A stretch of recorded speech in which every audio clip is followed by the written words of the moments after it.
Iya. Pertama, itu selalu dikatakan oleh ulama-ulama Hadramut khususnya, ij'al adabuka dagigan, ij'al adabuka dagigan wal ilmu, ij'al adabaka dagigan wal ilma milhan. Jadikanlah adabnya kita itu sebagai tepung, sedangkan ilmu itu meleh, artinya garam. Yang mana maknanya itu, ketika kita bikin adonan suatu kue, tepungnya lebih banyak atau garamnya yang lebih banyak? Tentu saja tepungnya yang lebih banyak, garam cuma penyedap. Adab kalau banyak, wain kan ilmunya sedikit, itu di mata orang-orang bagus.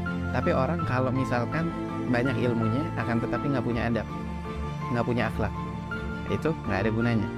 Contohnya siapa? Syaitan. Ente pengen bilang syaitan bodoh, syaitan alim. Setan, iblis, alim, alam minni. Mungkin anda bisa bilang setan, iblis lebih alim daripada anak, lebih alim daripada kita semua. Akan tetapi di mana adabnya? Apa bedanya orang yang punya ilmu nggak punya adab sama setan, sama iblis? Yang mana iblis ini punya ilmu tapi adabnya di mana? Ketika Allah Subhanahu wa taala mengatakan usjudu li adama, gala khalaqtani min nar wa khalaqtahu min tin.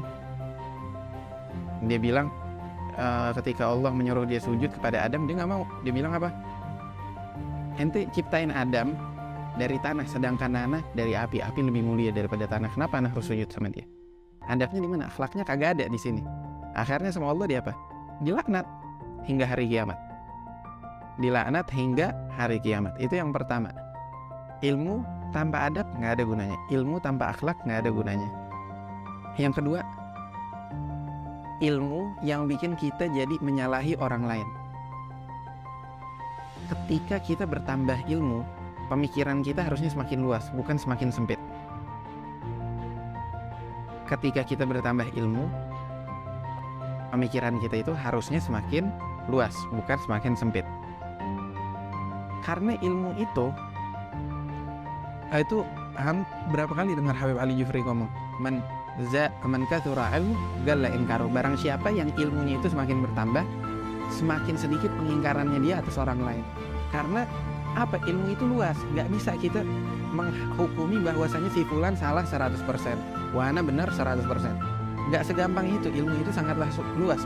Imam Syafi'i sendiri aja bilang, mahawal ilmu jami'an ahadun la walau ma rasahu alfasana innamal ilmu ba'idun ghauruhu fakhudhu min kulli syai'in ahsan.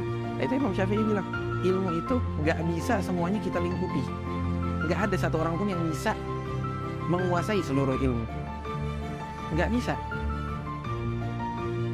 Akan tetapi cuma bisa ngambil beberapa tetesan, beberapa ember dari samudra ilmu. Karena ilmu itu bagaikan samudra, apabila kita terjerumus ke dalamnya, itu nggak ada tepi pantai di situ, nggak ada tepi samudra. Kita nggak bisa keluar dari samudra. Gitu. Makanya ilmu itu luas. Nggak bisa kita bilang, Imam Syafi'i aja nggak bisa bilang si fulan salah, ana benar. Si fulan ini salah, ana benar. Tapi Imam Syafi'i bilang ijtihadi, maksudnya yang ana lihat yang benar itu kayak gini. Tapi ana nggak bisa bilang dia salah, ana benar. Karena ini menghukumi orang lain. Karena kan ini semua masalah itu ijtihad. Maksudnya dari dalil yang ana lihat, ilmu kayak gini, dibandingin semua, dikiasin apa segala macam, keluar hukum ini, keluar hukum itu. Jadi nggak bisa, Imam Syafi'i nggak bisa bilang si fulan ini 100% salah. Kecuali kalau misalkan yukhalifun nas. Ada contohnya, zina haram, di dalam Al-Quran disebutin zina hukumnya haram. Ada orang bilang zina itu hukumnya halal. Ini kan namanya bodoh. Ada nas yang jelas, tapi banyak masalah yang nggak ada nasnya, tapi mereka ini mengeluarkan makna-makna dari nas ini, terus ada caranya mereka untuk mengeluarkan hukum. Ini yang dinamakan ijtihad. Makanya ketika mereka berijtihad, mereka nggak bisa menyalahkan orang lain segampang itu, karena ini nggak sependek itu. Maka orang yang banyak mengingkari, banyak menyalahi orang lain, nggak bisa kita bilang karena bertambahnya ilmu mereka, tapi karena makin sempit ilmu mereka, makin sempit pemikiran mereka. Itu menunjukkan sedikitnya ilmu mereka. Gitu.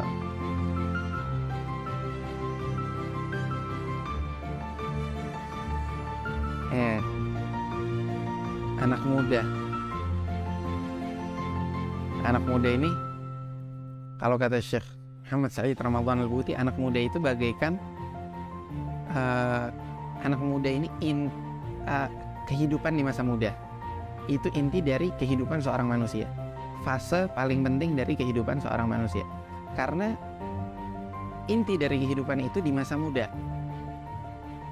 Ketika kita lihat, kata Syekh Muhammad Said Ramadhan Al-Buti, ketika kita lihat anak-anak kecil, itu anak-anak kecil ibarat, maksudnya sekedar masa untuk bersiap-siap memasuki masa ketika muda, ya kan?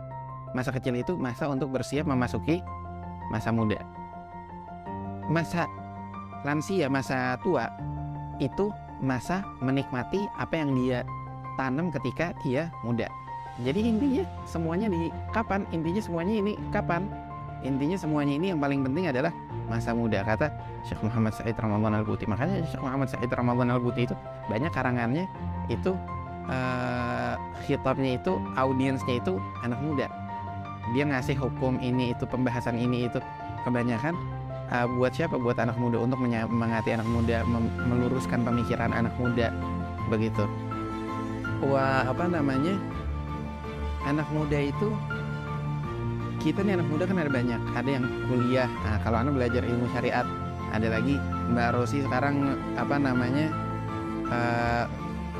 di dalam Muslimah ada ini menghidupkan perkumpulan dan bikin bikin komunitas yang seperti ini. Tiap orang kan punya jalur masing-masing, punya kehidupan masing-masing. Nah, kehidupan kita, jalan hidup kita enggak menghalangi kita untuk berkhidmah di jalan Nabi Muhammad SAW. Tiap orang punya kesempatan dan peran masing-masing untuk menjalani khidmah di jalan Nabi Muhammad SAW. Bukan berarti anak yang belajar ilmu syariat lebih baik daripada anak muda yang kuliah atau yang kerja. Tiap orang punya peran masing-masing. Itu hubungan dia antara Allah, nggak ada yang tahu, nggak ada yang bisa bilang fulan lebih baik, fulan lebih baik. Hubungan dia antara dia dan Rasul, nggak ada yang bisa bilang fulan gara-gara abahnya si fulan ini lebih baik daripada si fulan yang abahnya ini orang nggak dikenal. Akan tetapi as-sidq, kejujuran ketika kita bermuamalah sama Allah sama Rasulnya, ketika kita berkhidmah di jalan Nabi Muhammad SAW. Nah, makanya anak nasihatin buat anak muda itu untuk mencari kesempatan, mencari celah berkhidmah di jalan Nabi Muhammad SAW dengan peran yang dia jalanin. Contohnya dia sekarang pekerja atau anak kuliah, dia bisa berkhidmah di jalan Nabi Muhammad dengan cara apa?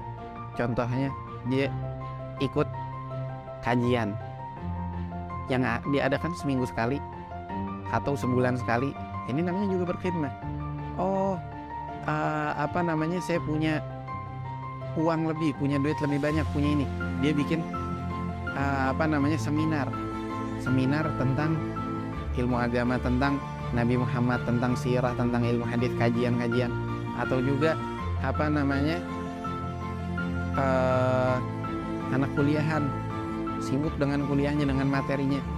Dia belajar dia belajar, mungkin dia hari ini dengar bahwasanya Ustadz Fulan atau Habib Fulan bilang Nabi Muhammad SAW mengatakan balighu anni walau ayat, katakan tentangku kepada orang lain walaupun hanya seayat. Dia datang kepada seseorang, dia kasih tahu gak kalau misalkan salawat kepada Nabi Muhammad SAW itu bisa membuat kita melegakan rasa sumpah kita. Bisa melegakan rasa sumpah kita. Tahu gak tadi Ustadz ini bilang kalau misalkan kalau semisal salawat kepada Nabi Muhammad SAW itu bisa mengembalikan ingatan kita yang lupa. Intinya apa?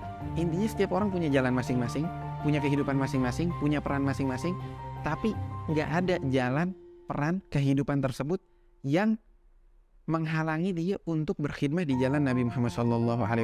Pasti ada jalannya, ada kesempatan buat dia, ada celah, ambil celah dan kesempatan tersebut.